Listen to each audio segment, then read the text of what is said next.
Hi, I'm Joy, and welcome to 365 Days of Joy. Today, I want to reflect upon my first 7 days making videos for YouTube. I think in the first video, I might have said that I am very new to this, and I am. I'm very new to this. I'm still not super comfortable in front of the camera. As you can tell from my first 7 days, I spent day one in front of the camera, and then I had a little bit of in front of the camera time for the other 7 days. It wasn't that I was avoiding being in front of the camera, it was that I had a lot of other things I needed to work on too, like technical skills within Adobe Premiere and recording my art, and we'll go over some of the other stuff too. But one of the hardest things this week was working on content for many hours knowing that it was not good. It's really hard to work on stuff knowing that it's crappy and boring and that it's really not worth watching. And that was one day for me was really bad with that. And I was really down about it and I didn't know if I could continue. But the thing that helped me keep going was that I reminded myself that I'm allowed to be bad at something at first, and I know that if I just continue to work on it and push myself through those harder times, I will get better and better and better. A couple of years ago, I learned how to do repeat patterns in Bonnie Christine's online class, and I was not good at it at first. And she has this thing where she says one thing a day. Video editing, it's really hard to do one little thing a day, but I just knew if I let myself make the crappy videos and then put them out there and saw it through from like beginning to end, that would help me to keep going. And in line with that, seeing something through from the beginning to end, while I was editing many times, I would see the video and hear the audio and think of ways to make it better, but I had to stop myself from going back and redoing it because then it would take me even longer and longer, and I would go down the rabbit hole of perfectionism, and then I would get burned out really quickly. So as hard as it was to like push through knowing that it was not good and it could be better with what I knew right now, I had to realize that what I thought I could do to make it better, I thought of because I had done it and was editing it and looking at it in that moment. So I had to just push through and know that I could take that information I was learning and put it towards the next video, and that I'll continue to do that. So hopefully, as I go through the rest of this challenge over the year, I will allow myself to not be perfect with what I'm doing and let it go and know that I can continue to make it better. The other thing that I want to talk about is that I came into this project with the idea that I would do only the experiments that I had planned. And throughout the week, a lot of the other things that I have to do in my studio kind of spilled into the videos and didn't give me a lot of room for the experiments. So in particular, one of the days I woke up really excitedly to find that I had 2 orders for my kits. Yay, and thank you. And I also had 2 meetings that day. And I had done the really boring video the day before of getting my paper ready for my paper experiments. And I wasn't sure, I didn't have a definitive next step for them. I needed to do a couple of very little like ink tests before going forward on the interesting part of the experiment. So I had a lot of other things to do. I was sort of at a standstill with that because what I did do that day to push forward the experiment literally took me like a minute. So that's not enough content for the day. And so I started thinking, well, is 365 days still going to be dedicated to the experiments?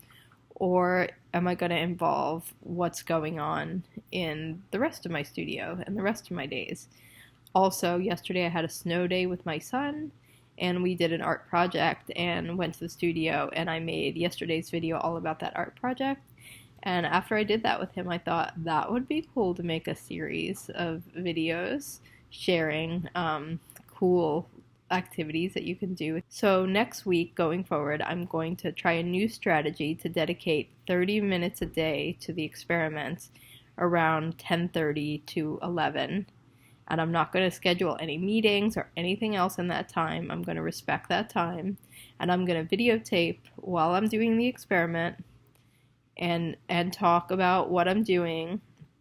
And then hopefully I can just upload those 20 minutes and edit everything down to one 10-minute video. Because last week what I did was in the beginning of the week, I pulled old video that I already had and then recorded audio on my phone and added it to the track and edited the audio and spent like 3 hours at night doing the editing.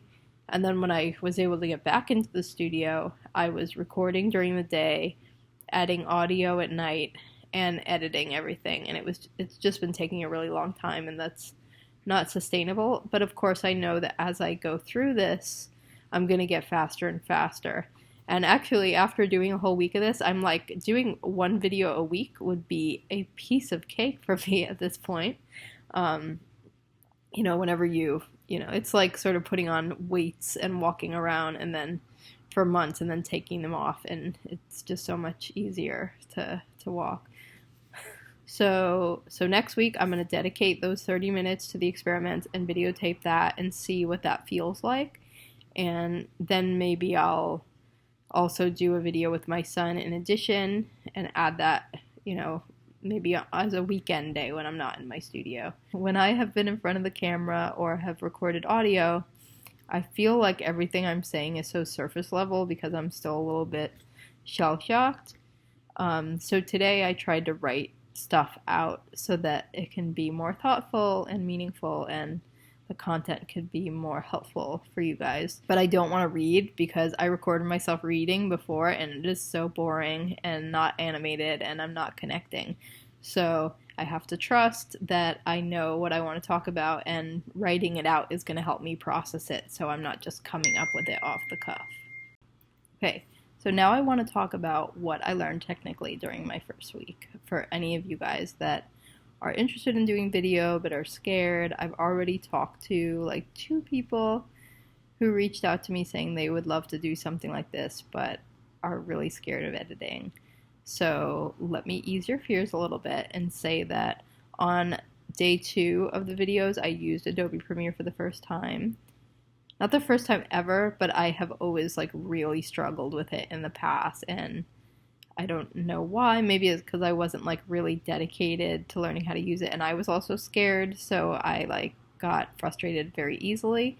And now that I'm like really determined to do this, I'm somehow finding it easier to figure out. But the tutorials that I did on the first day of using it were really, really helpful, surprisingly so.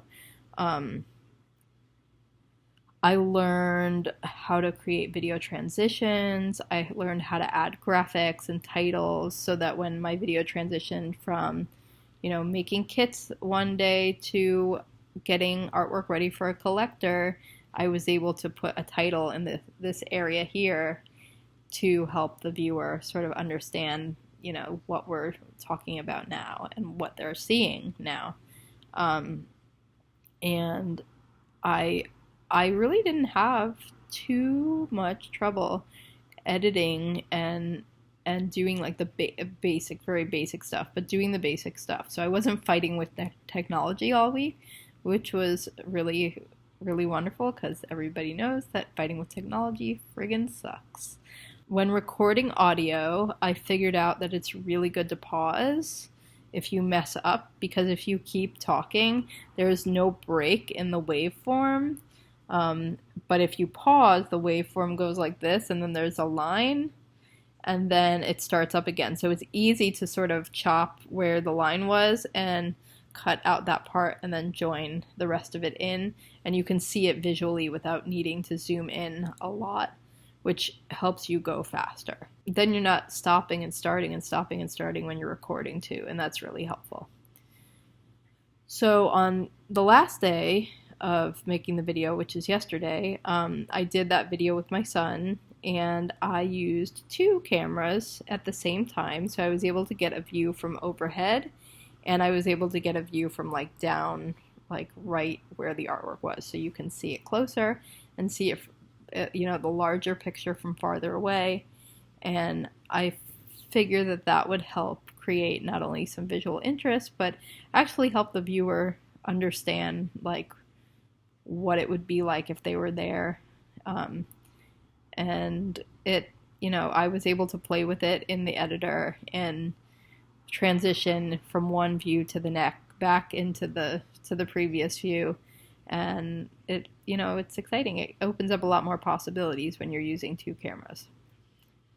So the fourth thing is that I played with speeding up the video. So that was really helpful because when I was recording, I didn't have to worry about stopping and starting the camera, and I could just actually focus on what I was doing instead of being sort of overwhelmed. Speeding up things, just helped me take my time while I was doing the art instead of feeling like I was rushed or how much time is this taking up. So that was really helpful. And then the last thing is that creating a new video every day helped to reinforce all of the new skills I was learning.